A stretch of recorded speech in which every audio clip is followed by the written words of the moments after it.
신구약의 이 말씀을 보면요, 다윗이라는 사람 정말 나쁜 사람, 세상에 이 왕이라는 사람이, 그것도 한때는 하나님이 두려워서 뭐 사울 왕도 기름 부었다고 죽이지도 않았던, 그렇게 좋았던 사람이 여자에게 빠지니까 이렇게 나쁜 사람이 되는 거예요.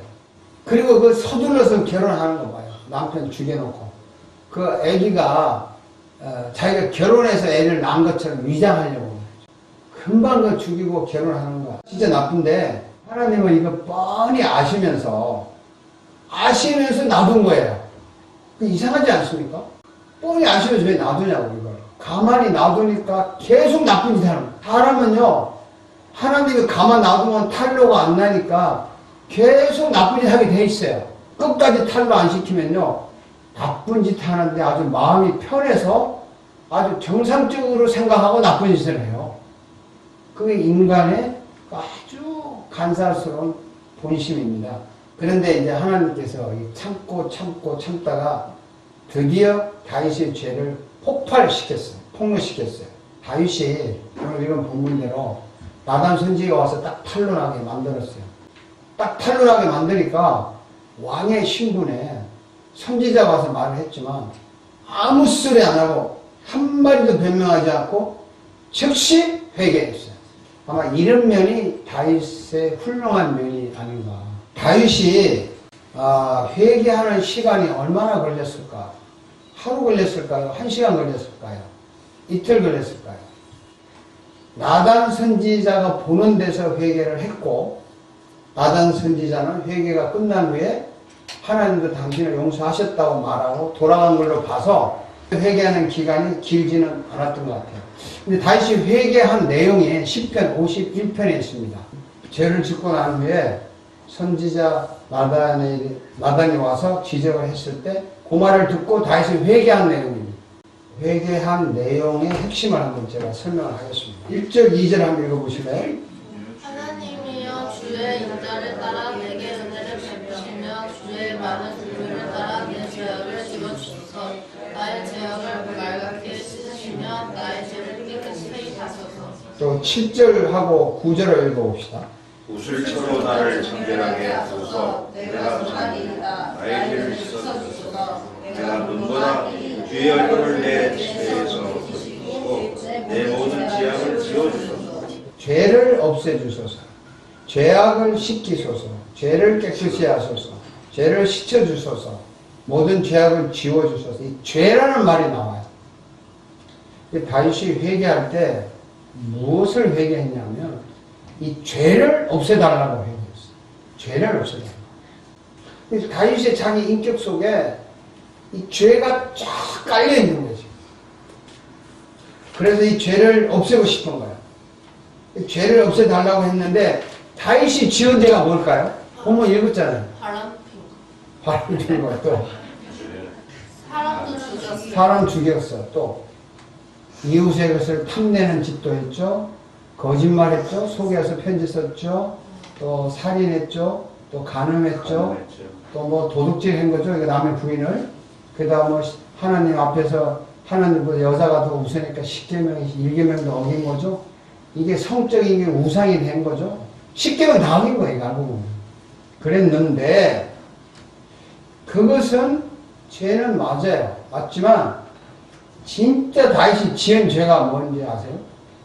간음을 하고 살인을 하고 남의 여자를 탐내게 만든 그 죄가 뭐냐고요. 죄의 본질. 도둑질하고 살인하게 만든 죄가 뭐냐고. 내가 죽게만 범죄하여 주의 목전에 악을 행하였사오니. 내가 죽게만 범죄했다. 주의 목전, 이 주의 눈앞에서, 주의 눈앞에서 악을 행하였다. Against you, you only have I sinned and done what is evil in your sight. 이게 무슨 말이냐 설명하겠습니다.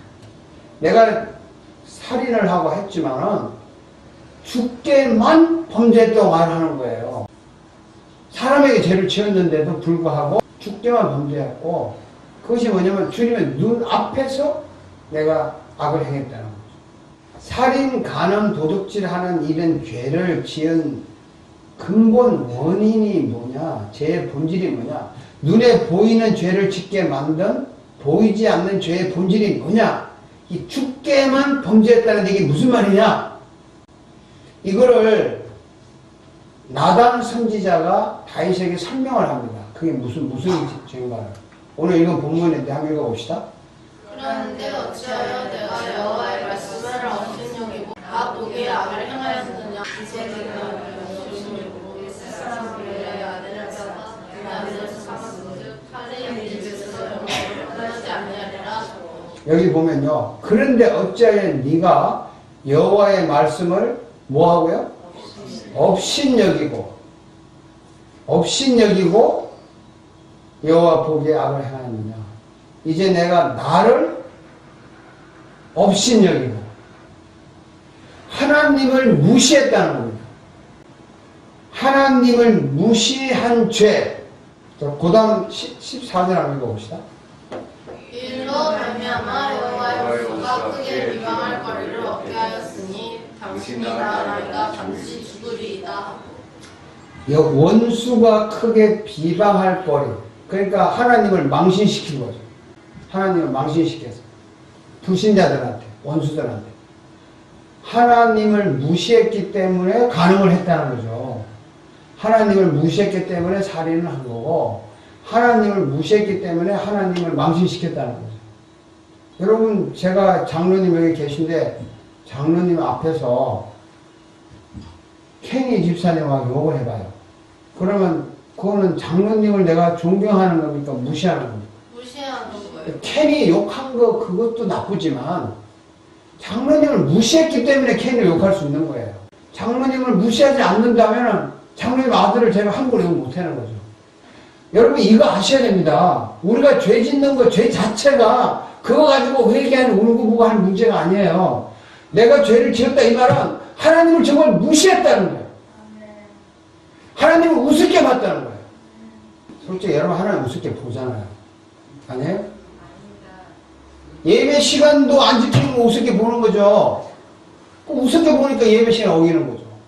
하나님과 약속된 시간 아닙니까? 교회가 예배 시간이. 물론 사고가 나도 늦을 수도 있지만.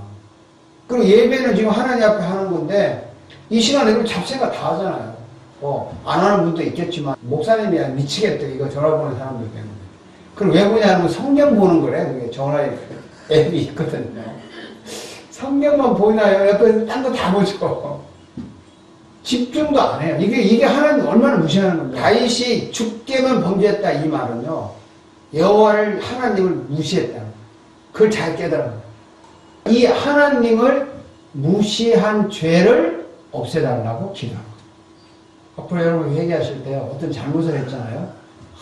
정말 내가 하나님을 너무 무시했습니다. 하나님 눈앞에서 내가 이런 짓을 했습니다. 이렇게 회개해야 돼요. 두 번째, 다윗이 또 무슨 기도를 했냐면요. 살인하고 간음했으니까 벌을 받아야 되잖아요. 근데 벌 받기 싫은 거예요. 벌 받기 싫으니까 이 무서운 벌이 뭔가를 다윗은 알은 거예요. 그 벌이 이겁니다. 읽어봅시다. 나를 주 앞에서 쫓아내며 주의 성령을 거두지 마소서. 주님 앞에서 쫓겨났다. 이 말은 주님과 끝났다는 얘기죠. 관계가 단절됐다. 뭐 이런 뜻이죠. 하나님과 관계가 끊어지면 가장 무서운 벌이에요. 쫓겨났다. 이 말은 관계가 끊어졌다는 얘기예요. 이렇게 쫓겨나지 말아달라는 거죠. 무서운 벌이니까.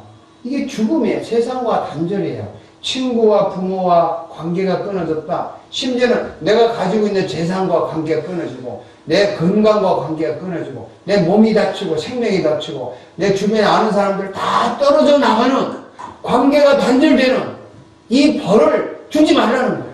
무서운 벌이죠. 쫓겨나지 말게 해달라. 그런 기도를 해야 돼요. 우리가 죄를 지으면 내가 도둑질 했습니다. 잘못했으면 용서해서 그런 유치원생 기도하지 마시고 나 좀 쫓아내지 말아주세요. 당신과 관계를 끊지 말아주세요. 이렇게 기도해요. 그 다음에 주의 성령을 내게서 거두지 마소서. 간음하고 살인했으니까 떠날 수 있다는 거지. 죄를 지니까. 그러니까 이것만은 매를 때려도 좋지만 이것만은 성령만은 떠나지 마소서. 이렇게 기도해요. 성령이 떠나면 불신자 되는 거고 지옥 가는 거예요. 저주의 자녀가 되는 겁니다. 이렇게 다윗이 기도했어요. 이게 회개하는 기도입니다. 죄를 없애달라. 쫓아내지 말고 주의 그 내 속에 계신 성령을 제발 거두지 마세요. 이렇게 회개하자마자 죄를 없애주고 쫓아내지도 않고 성령도 거두시지 않았어요. 용서받은 거야. 너무 쉽게 용서받았어요. 얼마나 쉽게 용서받았나 한번 봅시다. 읽어봅시다. 다윗이 나단에게 이르되 내가 여호와께 죄를 보고하였노라. 나단이 다윗에게 여호와께서도 당신의 죄를 사하시면 죽지 아니하리라. 금방 용서했다는 거예요.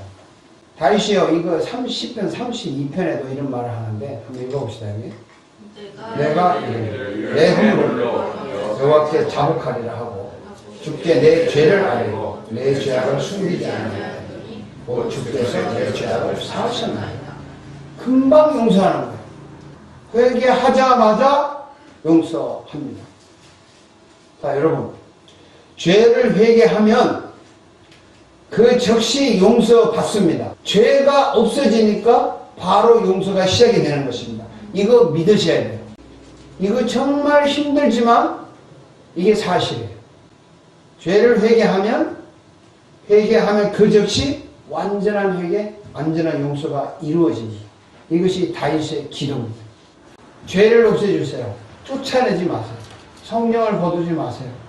하고 이렇게 정말 자기 죄를 고백하면 즉시 하나님께서 용서해 주십니다. 아멘. 이건 분명한 사실이에요. 사실인데 제가 질문 드릴게요. 자, 회개하면 하나님은 즉시 벌도 주시지 않고 무조건 용서하세요. 맞습니까? 네. 그래서 죄를 짓고 또 회개하고 또 용서받고 또 짓고 회개하고 용서하고 계속 그렇게 됩니까? 벌도 안 줍니까? 죄를 지면? 죄를 지면 하나님이 절대 벌도 안 주고 회개만 하면 무조건 용서하고 회개하면 그렇습니까? 아니요. 벌 줍니까? 네. 벌 줄 바에 회개 왜 합니까? 벌 받으면 되지. 내가 잘못했다고 하는 말은 벌을 안 받으려고 하는 거 아니에요? 정답은요, 죄를 지으면 벌을 받아야 돼요. 죄값을 지불해야 돼요. 살인했으면 살인 당해야 돼요. 그런데 다윗은 벌을 안 받았어. 죽지 않았어요. 근데 그 다윗이 받아야 될 벌이 어디로 갔어요? 아들한테. 아들한테 갔어. 다윗이 받아야 될 죄값이 아들한테로 옮겼어요. 자, 이게 굉장히 중요한 성경이고 신학적인 해석입니다. 여러분 잘 보세요. 읽어보세요. 이로 말미암아 여호와의 목소리가 크게 기방할 때가 당신의 나이가 반드시 죽으리라. 당신은 죽지 않으리라 말했어요. 다윗에게. 그래서 당신의 낳은 아이가 대신 죽는다 그랬어요. 다윗이 받아야 될 벌을 아이가 대신 받았다고요. 분명히 잘못한 죄는 벌을 받아야 돼요. 받아야 되는데 아들이 대신 받았어. 그렇지만 애가 무슨 죄가 있어요? 아무도 모르는 애가 나쁜 짓한 밧세바와 다니엘 때문에 죽은 거야. 이거 불공평하죠. 하나님이 정당하지 않죠. 다윗에게 벌을 줘야지. 분명히 불공평합니다. 이거 잘 아셔야 돼요. 성경에 이것을 기록한 이유가 있어요. 다윗의 죄값, 다윗이 받아야 될 벌을 아무것도 모르는 애기한테 옮겨서 애기를 죽인 것은 당신의 죄값, 한나와 창원의 죄값, 당신들이 받아야 될 법을 아무 죄도 없는 어린 양 예수에게 옮겨서 예수를 죽인 것을 보여주는 거예요. 불공평합니까? 하나님이 이렇게 불공평할 수 있어요? 당신의 우리의 죄값을 하나님이 자기 아들 예수에게 옮겨서 예수를 죽인 것이 우리 눈에 불공평하죠? 아니 내가 벌 받았는데 예수를 왜 대신 죽여? 그러면 나를 죽이는 것이 하나님이 공평하다고 생각을 한다면 기독교는 의미가 없어요. 하나님이 왜 이렇게 불공평하게 나를 벌을 안 주고 내 벌을 자기 아들 예수에게 옮겨서 주겠느냐 이거야. 아무 죄도 없는 예수에게. 그 이유는 설명할 길이 없어요. 한 가지 알 수 있는 것은 그냥 하나님이 나를 너무너무 사랑하시기 때문에 나에게 벌을 안 주고 자기 아들에게 씌웠다는 거예요. 그걸 어떻게 설명할 길이 없어요. 설명이 안 돼요. 나를 자기 아들보다 더 사랑하기 때문에 나의 죄값을 예수에게 옮겨서 예수를 죽였다는 겁니다. 왜 그렇게 사랑하느냐? 몰라요. 조건 없이 나를 사랑하고 있다는 것밖에는 몰라요. 벌을 주는데 다윗에게 안 주고 애기에게 옮겼다고. 여러분 죄를 지으면 벌 받아야 돼요. 그런데 그럼 우리가 회개할 때 내가 이 받아야 될 벌을 누가 계속 대신 받는 겁니까? 누가? 그렇다고요. 그래서 예수를 무시한 죄, 하나님을 무시한 죄, 예수를 죽인 죄를 회개하는 거예요. 그냥 뭐 회개하니까 벌 안 주고 그런 하나님이 어딨어? 벌을 주되 나에게 안 준다는 거죠. 예수에게 줬기 때문에 너무 그게 감사하고 그 은혜에 고맙고 왜 이렇게 나를 사랑하는지는 모르지만 사랑한다는 사실은 분명하단 말이에요. 이게 기독교예요. 이게 예수의 사랑이에요. 이게 구원이라고요. 여러분 벌 받아가면서 뭐 회개가면서 벌 받아가면서 정신 차려가면서 예수 믿는 그런 기독교는 정말 잘못 가르치는 거예요. 그런 거 아니에요. 내가 죽을 죄를 지었는데 내가 받아야 될 벌을 하나님께서 그 벌을 예수에게 옮겨서 예수를 죽였고 내가 그걸 고백하는 즉시 그는 나를 용서하셨다. 나는 이것을 믿습니다. 아멘. 여러분도 믿습니까? 아멘. 벌은 받는 거예요. 내가 안 받았을 뿐이지. 여러분 죄 지을 때마다 누군가 벌을 받는다는 거 아셔야 돼요. 그런데 그 벌이 친척이나 이웃에게 안 가고 다행히 예수님이 영원히 나의 과거, 현재, 미래 모든 죄값을 다 지불하셨기 때문에 미안하고 고맙고 감사하고 이런 거죠. 한번 봅시다. 우리도 다 같이 회개하면 됩니다. 읽어봅시다. 즉시 회개하자. 하나님은 주시는 죄를 없애달라고 기도하자. 쫓아내지 말고 성령을 거두지 마시라고 기도하자. 자, 우리가 회개하면요, 우리의 죄가 예수님께로 옮겨갑니다. 그리고 예수님은 우리를 용서하십니다. 회개할 때마다 예수님이 대신 벌을 받기 때문에 심리적으로 우리가 느끼잖아요. 너무너무 죄송하고 미안한 거죠. 예수님에게. 그래서 눈물이 나는 거예요. 그런데 그 예수가 다시 살아나셔서 나를 용서해 주시기 때문에 너무너무 기쁘고 감사한 거예요. 그래서 회개할 때는요, 죄송하고 고맙고 미안하고 감사하고 아프고 기쁘고 이게 묘한 겁니다. 이러한 두 개의 감정이 계속 반복되면서 우리에게 회개와 용서가 계속 되는 것을 우리는 체험할 수 있어요. 아멘. 그렇잖아요. 그래서 막 울다가 또 기쁘고 미안하고 또 기쁘고 막 이러는 거죠. 이것을 인정하는 순간 이것이 믿어지면요 가슴이 뛰는 거죠.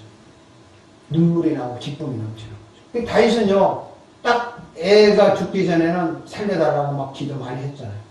애가 딱 죽었단 말이에요. 죽으니까 더 이상 슬퍼하지 않고 샤워하고 음식 먹고 정상으로 됐어요. 왜냐하면 회개하고 나면 그 용서받은 구원의 기쁨이 있는 거예요. 구원의 즐거움이 있는 거예요. 그래서 다윗은 구원의 즐거움을 회복하고 하나님을 찬양하는 기쁨을 누린 겁니다. 본문에 이렇게 나오잖아요. 10편 읽어보시죠. 주의 즐거움을 내게 회복시켜 주시고 자원하는 심령을 주사 나를 붙들소서. 주여 내 입술을 열어주소서. 내 입이 주를 찬송하며 찬송하라. 이게 용서받고 나니까 구원의 즐거움이 회복되는 거예요. 정말 이렇게 회개하면 용서받은 그 죄를 예수님이 짊어져서 용서해준 미안하고 고맙고 이게 번복이 되면서 얼마나 회개하는 기쁨이 넘치는지 몰라요. 자, 다시 읽어봅시다.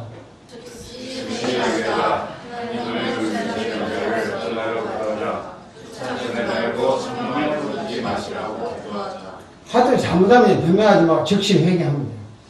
죄송하다. 그리고 내가 하나님을 무시했습니다. 이 죄를 없애주세요. 그리고 나를 쫓아내지 마시고 내 성령을 거두지 마세요. 이렇게 다윗처럼 회개를 하면요 용서받는 기쁨이 매일매일 넘칩니다. 우리가 이 맛에 살지 매일 죄 안 짓는 사람은 어디 있어요. 그런데 이거를 매일 시쳐서 용서받는 기쁨이 없다면 이거 어디 살만 나겠습니까? 여러분 그렇지 않아요? 이 다윗처럼 회개하자는 말이 단순한 설교 제목이 아니에요. 정말 다윗이 이렇게 회개했기 때문에 살아남은 겁니다. 그래서 여러분 우리도 다윗처럼 회개하고 다윗처럼 용서받는 기쁨이 제발 매일매일 넘치는 살기를 정말 간절히 제가 소원합니다. 아멘. 아멘. 기도하겠습니다.